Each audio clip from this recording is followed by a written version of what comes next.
हम आज वह देखने वाले हैं जो बीते हुए इंडिया की सच है। हाँ, वैसे अंग्रेजों जो शासन किए हैं इंडिया पर और कौन कौन से नियम लाकर और भारतीयों को सताए हैं। अगर आप इंडियन हैं, देशभक्ति हैं, तो इस वीडियो को 5 से 6 मिनट जरूर देंगे और समझेंगे हाँ अंग्रेज कैसे किए हैं इंडिया पर शासन और किन नियमों के तहत। अगर आप देशभक्त हैं तो जरूर देखेंगे, बेहतर होगा। और वैसा जो कि कंपटीशन एग्जाम में भी इससे रिलेटेड पूछता है। तो आइए देखते हैं और मजेदार से सीखेंगे और सीधा दिमाग में जाएगा आपको। हाँ, ये सच बात है। एक बार यकीन कर कर तो देख लिए, खुद को समझाइए। 5 मिनट देने के लिए और देकर देखिए, आपको जानिएगा।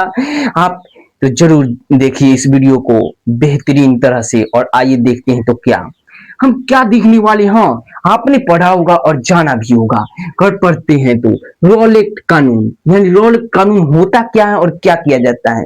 देखिए, मतलब कि उस समय अंग्रेज थे तो भारतीय थी, तो मतलब जो भारतीय लोग थे वह अंग्रेजों को बढ़ती हुई क्रांतिकारी घटनाओं, यानी बहुत सारे क्रांति कर रहे थे जिससे कि वह अंग्रेज भागे। उसी को दबाने के लिए वहां के सिडनी रॉल एक मतलब की रानी थी, जो कि वही क्या एक अधिनियम ले आई, रॉलेट कानून। जिसके तहत क्या होता था, तो इसके तहत यह होता था कि मतलब कोई भी व्यक्ति को बिना किसी साक्ष्य, यानी बिना और वारंटी के गिरफ्तार किया जा सकता है। यानी कोई व्यक्ति कोई गलती करे या ना करे, उसका सबूत हो या ना हो गलती का, तब भी गिरफ्तार किया जा सकता है। यहीं पर नहीं, इसमें एक और रूल था कि यह नियम गलत हो या सही, इसको मतलब कि कोई कंप्लेन नहीं करना, यह गलत है। इसी इसमें यह बड़ा नियम था, तो इसे याद रखिएगा। तो आइए हम देखते हैं क्या था। तो रॉलेट कानून यानी बढ़ती हुई क्रांतिकारी घटनाओं को दबाने के लिए न्यायाधीश सिडनी रॉलेट के सुझाव पर रॉलेट रॉलेट एक अधिनियम बनाया गया। हाँ, एक अधिनियम बनाया गया, जो कि इसमें यह अधिनियम था कि इस अधिनियम के अनुसार किसी भी व्यक्ति को बिना किसी साक्ष्य और वारंटी की गिरफ्तार किया जा सकता था। हाँ, गिरफ्तार किया जा सकता था। और वहीं पर इस अधिनियम के विरुद्ध कोई अपील नहीं किया जा सकता था। हाँ, देखिए, इस अधिनियम में यही मेन था, जो कि इसके मतलब यह गलत है, यह कहना भी गलत होगा, आपको गिरफ्तार किया जा सकता है।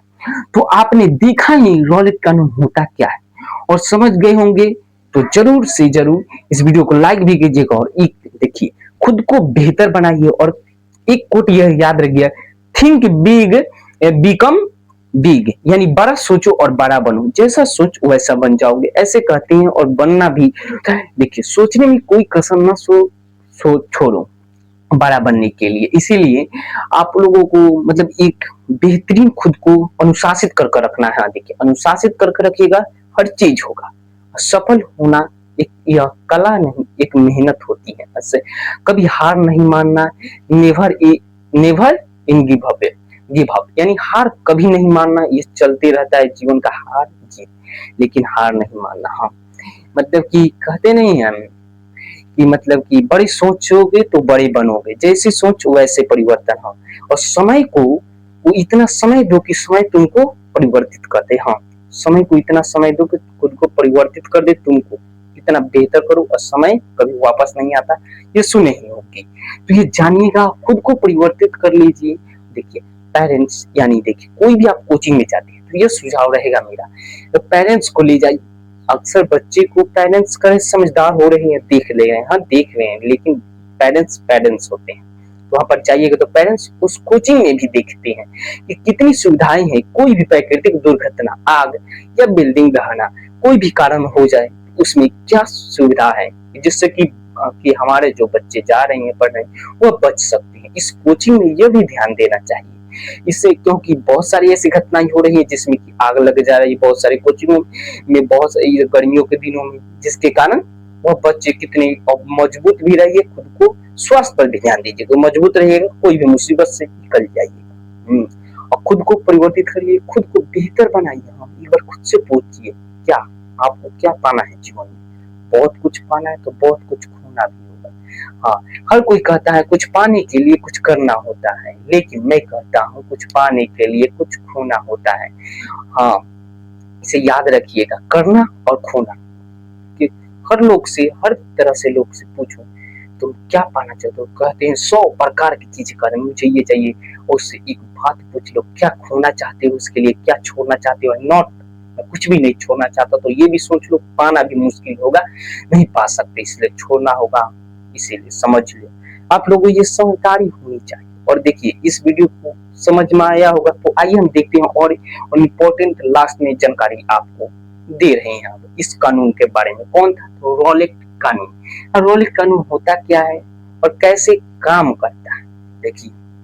रॉलेट कानून को काला कानून भी कहा जाता था। हाँ, उसमें इतना डेंजरस था और इस कानून से इतना लोग डरने लगे थे, इसे काला कानून भी कहा जाता था। तो इस पर यह जान ली, तो आप ये मतलब यह भी पूछ सकता है कि काला कानून किसे कहते हैं, तो रॉलेट एक्ट कानून को। तो रॉलेट कानून को क्या कहते हैं, तो काला कानून भी कहते हैं। और एक और नाम से जानते थे, जो कि वह नाम क्या था, वह नाम था रॉलेट। रॉलेट कानून को बिना वकील, बिना अपील और बिना दलील का भी कानून कहा जाता था। हाँ, यह इतना बिना वकील था, इसका मतलब कोई अपील नहीं किया जा सकता है। तो बिना वकील ना नहीं था, बिना अपील, बिना दलील का कानून भी कहा जा सकता था। हाँ, तो आप ये जान ली, यह मतलब कि यह कानून कितना डेंजरस था अंग्रेजों के समय, जिस पर भारतीय पर शासन किए इन अधिनियमों को तहत लगाकर। अभी इससे भी बहुत मतलब कि दर्दनाक और मतलब एक्ट हैं जो कि भारतीय पर लगाए गए हैं, उसके तहत ही तब भी वह शासन और परिवर्तित किए हैं उन कठिनाई समयों में। तो आप क्यों हार मानते हैं, आपको भी करना होगा और चलना भी होगा। तो यह आप लोगों को समझ में आ चुका होगा और जान भी ले होंगे। तो जान और समझ में आ चुका, तो लाइक सब्सक्राइब कीजिए और दोस्तों में शेयर कीजिएगा, हर जगह शेयर कीजिए, क्योंकि इंपॉर्टेंट है और अक्सर यह पूछे जाती है, जो कि समझना होगा। एक बात कहते हैं, जिस शख्स का हमें पीछा करना होता है उस शख्स से थोड़ा हम आगे चलते हैं।